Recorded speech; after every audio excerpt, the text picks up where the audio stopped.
Bueno, jóvenes, vamos a explicar el día de hoy un ejercicio que tiene que ver con datos agrupados.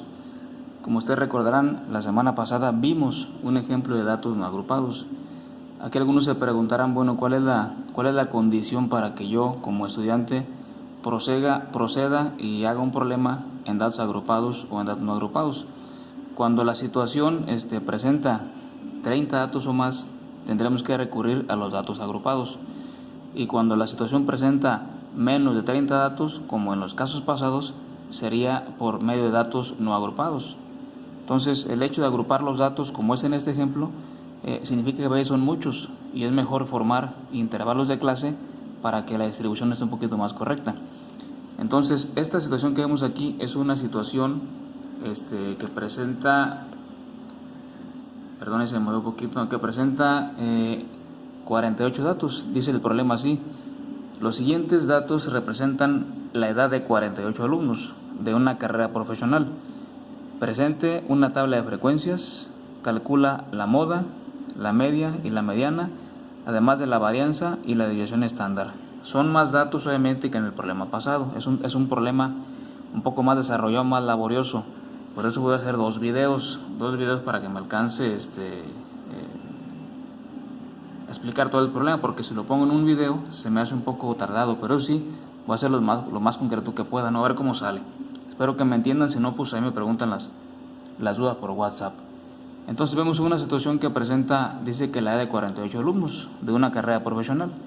Lo que te pide que hagas es una tabla de frecuencias, que saques la moda, que saques la media, la mediana, la varianza y la desviación estándar. Hay que ir armando un formulario aquí. Aquí aparecen los 48 datos.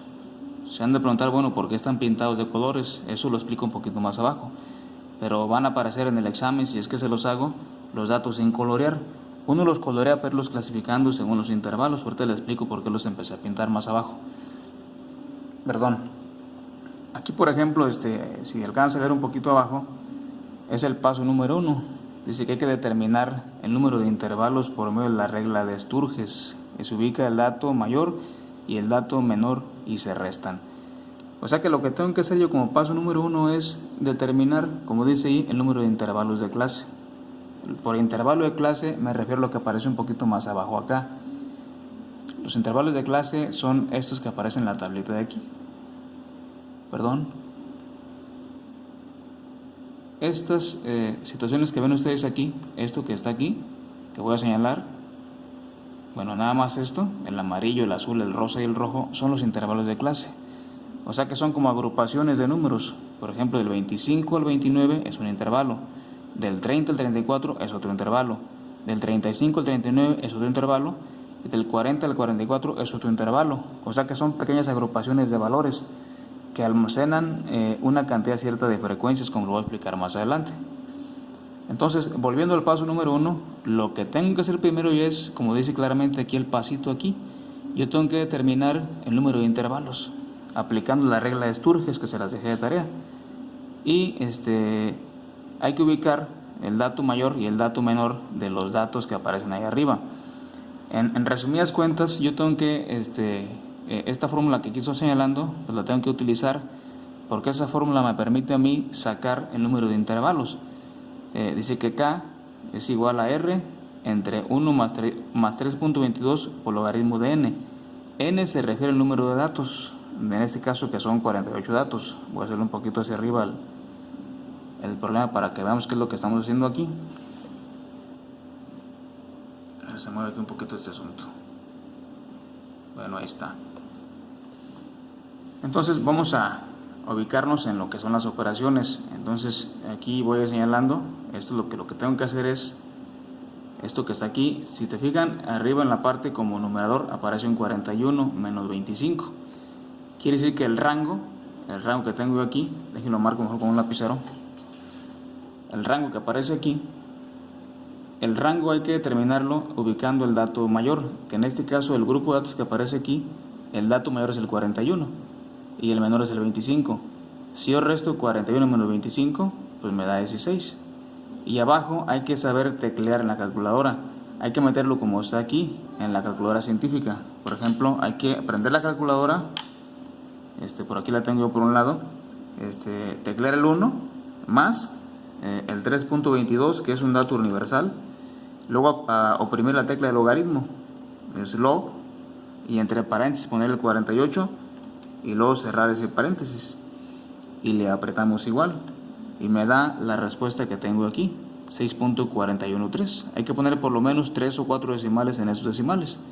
Entonces, para sacar el número de intervalos, ubico el dato mayor, que es 41, de los que están aquí, ubico el dato menor, que es 25, de los que están aquí, lo resto, me da 16 y aplico toda esta operación. Entonces, ya nada más divido 16 entre esta cantidad y me da 2.5. A partir de 0.5 yo voy a subir el entero que sigue, por eso le puse un 3 aquí, ¿sí? Entonces quiere decir que el 3 va a ser el número de intervalos de la clase, es igual acá, ¿no? Ahí determiné el número de intervalos. Y luego les puse una nota yo aquí que dice, el número de intervalos puede ser más de 3, la idea es abarcar el último dato. Bueno, ¿cómo es esto? Una vez que determiné el número de intervalos, que son 3, recordando que a partir del 0.5 sube al siguiente entero, yo ya sé que la tablita debe de presentar 3 intervalos de clases, ¿no? Entonces el paso número 2, que viene aquí señalado, aquí nos señala el paso número 2, hay que obtener el tamaño del intervalo de la clase. Para eso hay que aplicar esta fórmula que voy a señalar yo aquí. Ya van 2 fórmulas que hay que utilizar, la que nos permite conocer el número de intervalos y la que permite conocer el tamaño del intervalo. Entonces, la que permite conocer el tamaño del intervalo, que es la que tengo yo aquí, hay que dividir el rango entre el número de intervalos. El rango es 16, aquí lo veo claramente que es 16, ya está calculado acá el 16, entre 3, que es el número de intervalos. Entonces 16 entre 3 me da esta cantidad. Como el punto 3 no es punto 5, entonces se va a dejar en el entero 5. Entonces quiere decir que el tamaño del intervalo de la clase va a ser número 5. En conclusión, voy a tener 3 intervalos y cada uno va a tener un tamaño de 5 números. ¿Cómo es esto en la tablita? ¿Cómo lo podemos entender? El 25 es el número menor y el 41 es el mayor, que de hecho está dentro de ese intervalo de clase. Entonces, a partir del 25 yo cuento 5 números: 25, 26, 27, 28 y 29, porque me dice que son 5 el tamaño del intervalo. Después del 29 sigue el 30 hasta el 34, tomando en consideración 5 números. Después del 34 sigue el 35, más 5 pues son 39, es decir, cada intervalo tiene 5 números incluidos. Y como el 39 en el tercer intervalo no es el 41, lo tengo que abarcar, porque el 41 es el número mayor de los datos que presenta la tabla. Entonces, 40 hasta 44, y dentro de este incluyo el último número de los datos. Cuando yo tengo los intervalos de clase que están señalados ahí, ahora lo que tengo que hacer es contar las frecuencias. Por ejemplo, aquí yo lo pinté de amarillo, porque del 25 al 29, que lo observamos en la tabla aquí arriba, aquí los números que están ahí, en el intervalo del 25 al 29 hay 18 números. Si yo cuento, todos los amarillos están dentro del intervalo del 25 al 29 y son 18. Igual con los azules, del 30, deja abajo la tableta un poquito más para acá para que se vea. Ahí está. Del 30 al 34 hay 14 frecuencias. Del 35 al 39 hay 8. Y del 40 al 44 hay 8 frecuencias. Si yo sumo todas las frecuencias, pues me dan 48, ¿sí? Para sacar la frecuencia relativa, sea exactamente igual que en la tabla pasada. O sea, no voy a explicar ni esta, porque hay que aplicar el procedimiento que hiciste en la tabla pasada, es igualito, para ahorrar tiempo, ¿no? Una vez que ya saqué yo los intervalos de clases y que ya le conté cuántos datos hay en cada intervalo, pues debo de comprobar que la suma de todos estos pues me dé 48, como está aquí, porque son 48 datos. Ya saqué la frecuencia relativa, ya saqué la frecuencia acumulada, y ya saqué la frecuencia acumulada relativa.